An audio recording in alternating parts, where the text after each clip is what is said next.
इस मूवी के शुरू में हमें मैली नाम की एक लड़की दिखाई जाती है जो अपनी गाड़ी में बैठकर अकेले ही कहीं जा रही थी।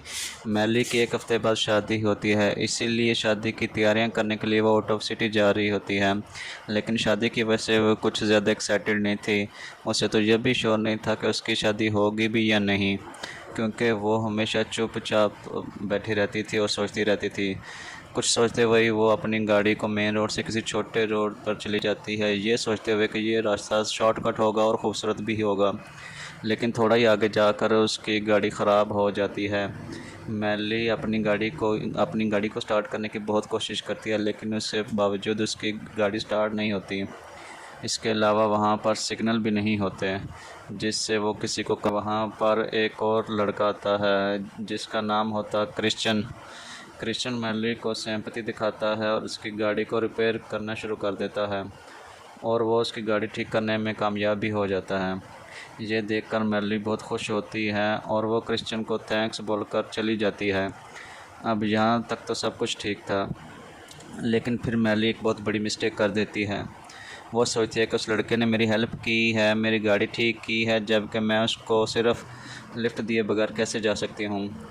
ये बात सोचने की वजह से वो क्रिश्चियन को अपनी गाड़ी में बैठा लेती है, और ये मैली की ज़िंदगी की बहुत बड़ी मिस्टेक थी। स्टार्टिंग में तो क्रिश्चियन मैली को इम्प्रेस करने के लिए काफ़ी अच्छी अच्छी इधर उधर की बातें करना शुरू करता है, लेकिन थोड़ी दूर जाते ही उसकी कन्वर्सेशन चेंज होना शुरू हो जाती है। उसका बिहेवियर भी चेंज हो जाता है। वो मैली से अजीबोगरीब बातें करना शुरू कर देता है। मैली समझ जाती है कि वो किस टाइप का इंसान है और वो क्या चाह रहा है। इसी दौरान मैली गाड़ी रोक कर क्रिश्चियन को गाड़ी से उतरने के लिए कहती है, लेकिन कैसे अपना नाइफ निकाल कर मैली को दिखाकर उसको कहीं पर ले जाने की बात करता है। अब मैली जान बचाने के लिए हर बात माननी पड़ती है, लेकिन तभी मैली देखती है कि क्रिश्चियन ने अपना सीट बेल्ट नहीं बांधा हुआ। यही मौका था कि मैली के पास अपनी जान बचाने का। मैली एक मोड़ से अपनी गाड़ी को खाई में फेंक देती है, जहाँ पर जाकर गाड़ी दो तीन बार खान को बाहर देखते हैं कि क्रिश्चियन बच चुका होता है और ठीक था, सही सलामत था, और कुछ खराशें सिर्फ आई थी और मैली से ज़्यादा अच्छी हालत में था। बाहर होने के बावजूद भी मैली की मदद नहीं करता, बल्कि उसको वहीं मरने के लिए छोड़कर वहाँ से चला जाता है, जबकि हेल्प के लिए चिल्लाती रहती है। ऐसे करते करते मैली को रात हो जाती है और मैली अभी तक वहाँ पर फंसी हुई थी और वहाँ से नहीं निकल पाई थी। असल में थी ऐसी थी कि जिसको देख लग रहा था कि मैली यहाँ से कभी नहीं निकल पाएगी। गाड़ी का दरवाज़ा भी लॉक था। जैसे ही हमें बाद में दिखाया जाता है कि जैसे ही रात होती है वहाँ पर ठंड शुरू हो जाती है, जिससे मैली को शुरू हो जाती है। मैली की किस्मत अच्छी होती है, गाड़ी में कुछ कपड़े मौजूद होते हैं जिनको वो पहन कर लेते हैं। और की वजह आई थी कि यहाँ पर गाड़ी में मौजूद एक बैटरी भी थी जिसे वो हीटर ऑन करती है और हीटर ऑन करके सर्दी से बच जाती है। मैली की गाड़ी जो कि एक जंगल में उल्टी हुई होती है, आसपास में बहुत सारे जानवर और कीड़े मकोड़े भी थे। जैसे मैली को कुछ महसूस होता है वो गाड़ी की लाइटें ऑन करती हैं और वो देखते हैं कि काफ़ी एनिमल होते हैं जो कि लाइट को देख कर डर कर भाग जाते हैं।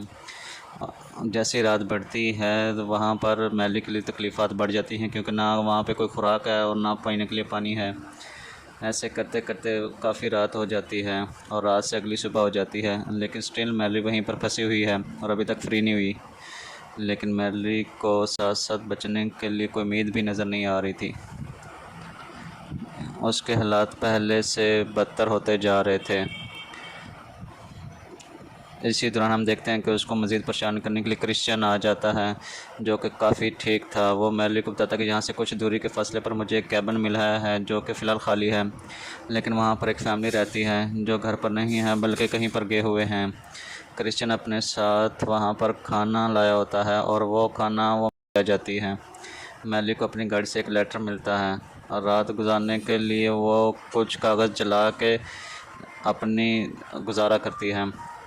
फिर हम देखते हैं कि काफ़ी मुश्किल से काफ़ी देर बाद जाकर मैली को नींद आती है, लेकिन थोड़ी देर बाद ही उसको जागना पड़ जाता है, क्योंकि उसकी बॉडी पर जो है भाग दौड़ कर रहे थे। मैली तो पहले ही हालात की वजह से बहुत ज़्यादा परेशान थी और तंग आ चुकी थी। वो इसलिए वो गुस्से में आकर चूहे को मार डालती है। और हैरान कर देने की बात यह है कि चूहे को मार कर उसको एक फ़ायदा हो गया था, क्योंकि उसे उसका खाना मिल गया था और वो यहाँ पर उस चूहे को खा लेती है। नेक्स्ट मॉर्निंग फ़ोन की रिंग बजने की वजह से मैली की आँख खुल जाती है। ढूंढने पर मैली को फ़ोन मिल जाता है। यहाँ पर उम्मीद की कोई एक किरण नज़र आती है, लेकिन उसकी उम्मीदों पर पानी फेरने के लिए वहाँ पर फिर से क्रिश्चियन आ जाता है। मैली को कहता है कि तुमको मुझसे डरने की कोई ज़रूरत नहीं है, मैं तो आज तुम्हारी हेल्प के लिए आया हूँ।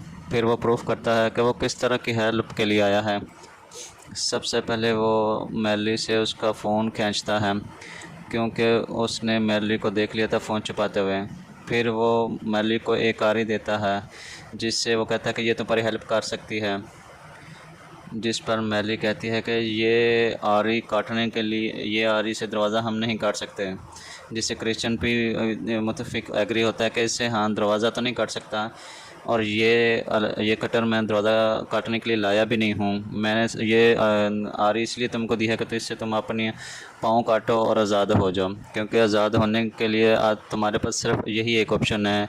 ये कहने के बाद क्रिश्चियन वहाँ से चला जाता है। अब मैली वहाँ से किसी भी हालत में आज़ाद होना चाहती थी, लेकिन उसमें इतनी हिम्मत और हौसला भी नहीं था कि वो अपनी है, यानी अब उसको प्यासा मरना नहीं पड़ेगा और पीने के लिए इतना सारा पानी मिल जाएगा। तभी मैरी जल्दी से रेडियो ऑन करती है, जिस पर बताया जाता है कि इतने सारा तूफ़ानी बारिशें आने की वजह से सैलाब आ चुका है।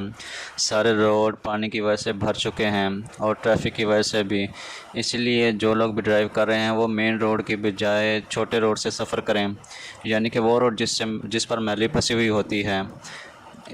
यहाँ एक बार फिर से मैली को एक उम्मीद की किरण नज़र आती है कि वहाँ कोई ना कोई तो आएगा जो उसकी मदद करेगा और उसको उस गाड़ी में से निकालेगा। इसी दौरान वहाँ पर एक गाड़ी आकर रुकती है, लेकिन वो गाड़ी किसी और की नहीं, उसी क्रिश्चियन की होती है।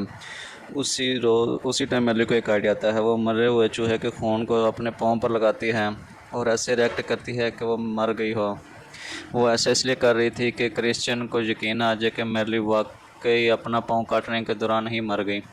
और तभी ऐसा ही है, क्रिश्चियन वाकई ये समझता कि मैली सच में समझता कि मैली मर गई अपना पाँव काटते हुए। इसी दौरान वो मैली की गाड़ी के पास आता है और मौके का फ़ायदा उठाकर उसको स्वैप कर देती है और उससे गाड़ी की चाबी भी ले लेती है। इतनी ही देर में पुलिस की एक गाड़ी आती है। मैली हेल्प के लिए काफ़ी चिल्लाती है। वहाँ पर काफ़ी तूफ़ान और शोर और बारिश था, इसलिए उस पुलिस अफसर को मैली की आवाज़ भी सुनाई नहीं देती। किसी ने उस पुलिस अफसर की हेल्प मांगकर उससे लिफ्ट लेकर वहाँ से चला जाता है और बेबस मैली एक बार फिर से चलाती रह जाती है। वो सोचती है कि अगर वो ऐसे ही वहाँ पर पड़ी रही तो अनकरीब वो मर जाएगी। इसीलिए वो आज़ाद होने के लिए कुछ ना कुछ करना शुरू कर देती है और हिम्मत करती है। काफ़ी सोचने के बाद उसे उसकी गाड़ी बहने लगती है, जिससे गाड़ी का दरवाज़ा खुल जाता है और अब मैली फ्री हो जाती है बगैर पाँव को काटे हुए। फिर वो वहाँ से निकलने का रास्ता ढूंढ रही होती है, लेकिन तभी उसको वहाँ पर एक कैबिन नज़र आता है, जिसके अंदर से किसी के चीखने चिल्लाने की आवाज़ें सुनाई देती हैं। और ये वही कैबिन था जिसके बारे में क्रिश्चियन उसको बता रहा था, और यहाँ पर डेफिनेटली क्रिश्चियन है। अब मैली का रास्ता बिल्कुल साफ़ था, वो जान बचा कर भाग सकती थी, लेकिन वो ऐसा नहीं करती, बल्कि वो उस कैबिन की तरफ बढ़ती है और उसको पता चलता है कि यहाँ पर बहुत सारे ट्रैप्स लगाए गए हैं। वो देखती है कि कैबिन के मालिक को क्रिश्चियन ने मार दिया है। इसके अलावा जिस पुलिस अफसर से लिफ्ट लेकर क्रिश्चियन वहाँ पर आया था उसको भी मार दिया था, और अब उसने कैबिन में रहने वाली लड़की को पकड़ा हुआ है और उसको बांधा हुआ है। तब मैली चुपके से उसको फ्री कर रही होती है, लेकिन तब भी वहाँ पर क्रिश्चियन आ जाता है। लेकिन यहाँ पर मैली ने एक समझदारी से मैली क्रिश्चियन को गिराने में कामयाब हो जाती है और क्रिश्चियन जाकर सीधा एक ट्रैप पर गिरता है, जिससे उसका पाँव एक ट्रैप में फंस जाता है और वो काफ़ी ज़ख्मी भी हो जाता है और उसकी हालत काफ़ी ख़राब हो जाती है। यहाँ पर मैली क्रिश्चियन की हेल्प करती है, सेम वैसे ही जैसे क्रिश्चियन ने मैली की थी। वो क्रिश्चियन को एक नाइफ़ देती है और उसे कहती है कि बचने का सिर्फ एक यही रास्ता है, नाइफ़ से अपना पाँव काटो और आज़ाद हो जाओ। लेकिन नाइफ़ से पाँव काटना बहुत तकलीफ़ देह था, काफ़ी मुश्किल था, और ये कहने के बाद मैली उसको मरने के लिए छोड़कर चली जाती है। फिर हम क्रिश्चियन को देखते हैं जो कि अपनी सांसें गिन रहा था, वो मरने वाला था, और फिर देखते ही देखते क्रिश्चियन मर जाता है। यानी